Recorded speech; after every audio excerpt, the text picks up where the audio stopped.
Bill, I got an interesting story. So I was doing an inspection today, new construction. Okay, so I got there with my vehicle, and then the buyer's wife pulls up with her car, gets in the driveway, she parks near me. But she's pretty much two of her wheels are on the grass. Okay. Okay. So then he comes and he buys a brand new F-250. Okay.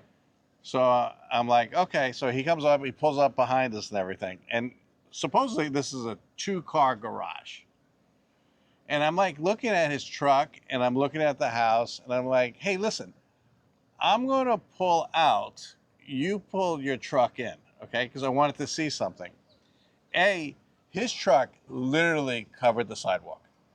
B, there's no way even the height it could fit in the garage. No, it's not going to. Mine wouldn't fit in the garage. No house I've ever, because I've always had the 250 and it's never fit in the garage. But you can't even go to the airport and park. Even if you had a F-150.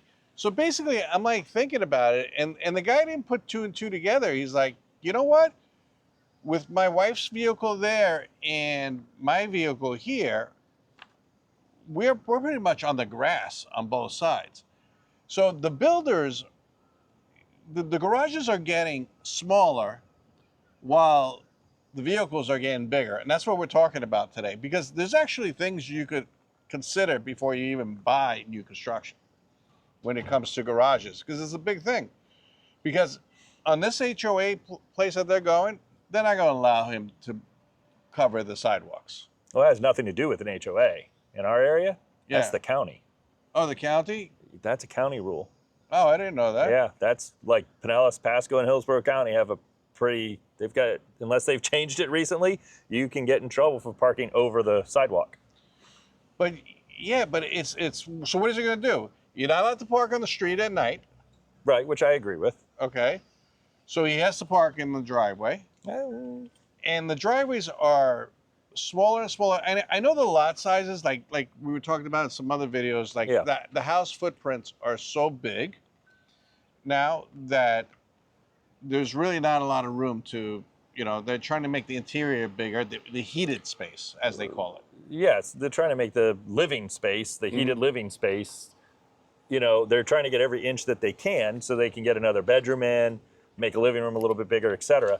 And you're sacrificing garage now, even depth on garage, because I've seen some pretty shallow garages where, like now his example, where this gentleman you're talking about is obviously a little bit above the average, significantly above the average with an F-250 or even like a GMC, 2500 series, something along those lines. That's above the average. But like, let's take an F-150, a Tundra, a Chevy 1500, a normal size pickup truck, which is like the #1 size in the country.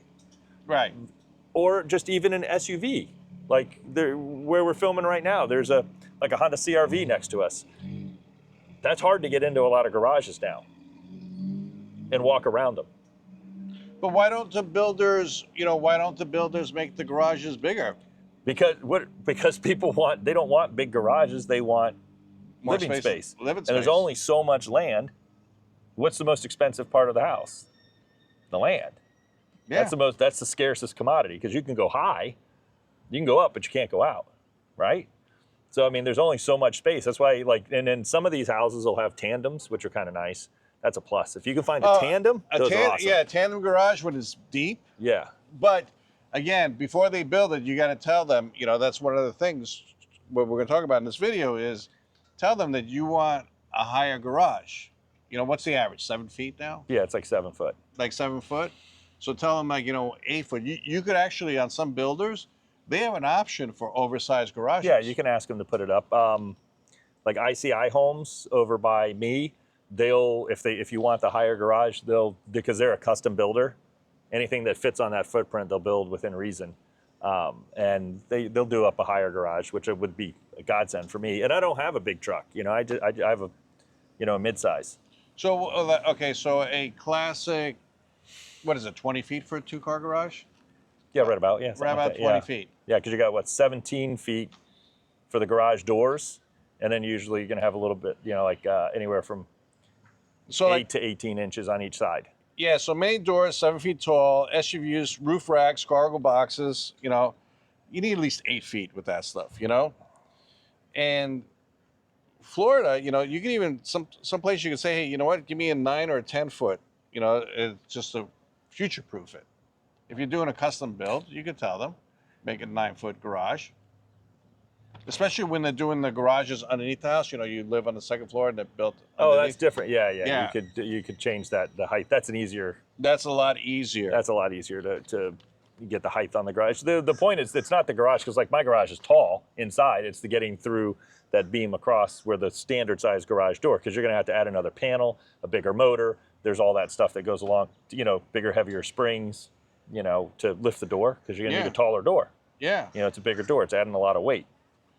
But so you're basically saying, all right, the builders are saying, hey, you know what? It's more important for people to have, like me, I don't even use my garage because I can't fit the vehicles in there. How many people, comment, how many people actually use your garage for 2 vehicles? At my house, we use it for 1 vehicle and the rest of it's for storage and some other things. Now that is just because my truck won't fit. Even my truck that I have now, it's not the 250 anymore, but even the truck that I have now really won't fit in the garage. Height-wise, if I don't hit the bump too hard, I won't scratch the ceiling because I've moved it in to wax it. But even moving it in to wax it, like I can't shut the door. It's just too long. And some even Tanya's Explorer, like we get it inside the garage, but we can't open up the back. Right, yeah, you have to open the door to open the back. Yeah, open the door. Yeah. So when she pulls in and she wants to take the grocery out because it's raining, we still have to leave the garage door open to get it in. Yeah, of course, yep. So what can you do? So basically, first thing you do is really consider, not just you guys, for the house, consider the garage. If you like parking inside, because in Florida, a lot of people park inside, not because of snow, like up north, to get it. Right. It's because it's freaking hot. They want a vehicle inside that. Well, the sun beats up the paint and Oh my God, the it beats it plastic. up. So just trying to get it out of the sun as much as possible, obviously you're going to get longer life out of your vehicle. Yeah. And just during rain, get it, because we have, the rainy season here and all that stuff. Yeah. But talk to the builder. If you're doing build, tell them, say, listen, I have an F-250. Here's my situation, because you consider it this: if the driveway, if you have a big truck and the driveway is covering the sidewalk, and you're not allowed to do that, what are you going to do? You're going to have to get rid of your vehicle. Right. The HOA is not, they don't care. They could care less. They give you the rules ahead of time. It's your responsibility to know what the rules are. So you got to talk to them, because the house might be perfect, but your vehicle, it may not be perfect for your vehicle. And, you really got to look at it too, because there's some of those communities. There's that one community by you where I think it's Bryant Square. The driveways are very short. So even like a Kia Forte would have trouble fitting in the driveway, short lengthwise. Kia Forte, that's like a standard 4-door sedan, not big, not subcompact, but just a standard sedan, would have difficulty fitting in some of those driveways. And it's so bad, I've seen them where the cars are parked sideways. They pull in and like parallel park against their garage door because the driveway is so small. They have one car inside and then the other car is kind of parallel parked on the backside. Like one of the subdivisions actually in Wesley Chapel, this person has a 3-car garage, and he has, husband, wife, and they have kids, and they have a few other vehicles. And you're not allowed to park on the streets. But when you drive there after hours, when people are drive through that neighborhood at night, even my neighborhood, you have to see how people just it looks like crazy how many cars are like on the grass sideways, parked one behind another. Oh yeah. Just so they keep off the streets. But when you're buying a house, also if you're buying a used house, like existing house, maybe you don't want to get your vehicle, get rid of it or something, but maybe you could retrofit it. Some houses that I've seen is like, you could retrofit this. You could put a bigger garage door on this. You could. What? Yeah. Some of them too. The head is really, really high. There's plenty of room. I mean, it's going to cost money to replace the garage door, but... Oh, you're saying because they have space already. They already have space. Oh, yeah. That would be a costly. I think I'd get a different vehicle. Yeah, but you know how many people don't consider, this is not the first time I ran into this. You know how No, a many lot of people don't realize it. don't consider the vehicles? Yeah, I mean, and it's not just big vehicles. Like in the scenario that we started with, like I said, it's all vehicles. You have to know what your parking rules are, and that's a big thing, is the parking rules. Yeah, You know, at here in night, like you Florida. can't park in my neighborhood at night on the street. It's no parking. Pasco County, you can park on the grass, I think, for the county, but you can't park in the road. And then people double park all the time. It solves a lot of problems. That's why they don't want it, you know, because the roads are smaller in the neighborhoods. You know Oh what yeah, I mean? you So can't get yeah, a they don't want the fire truck to go yeah. through. Yeah, the fire truck came. Actually, there's some newer people in my neighborhood on the curve. Sorry if you're listening, but you shouldn't be parking there. You're parking on the curve. I mean, that's pretty much universal across the country. You don't park on a curve. Mm-hmm. You know what I mean? But they parked on a curve to the point where a fire truck could barely get through. During an emergency, to the older couple that's down the street from my house. They were leaving, not coming to the call, thankfully. But you know, it's just a point. I mean, I guess the point of this video is this guy, I'm telling you, he's not going to get rid of his vehicle. They love the house. They're not going to buy the house. Yeah, I mean, that's the other option. He Don't paid buy the house. $100,000 for his F-250. Yeah. He loves his F-250. I don't blame him.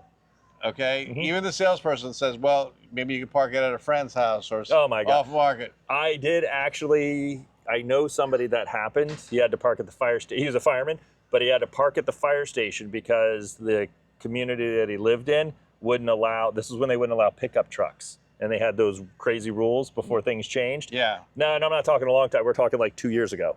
But they wouldn't let him park in the neighborhood, so he had to park at the fire station down the street overnight and then walk home, or his wife would come pick him up. But thankfully, some of those crazy rules are done. But I did talk to a couple of build centers, and you could custom. Some build centers will take that into consideration. Some lots will allow longer driveways.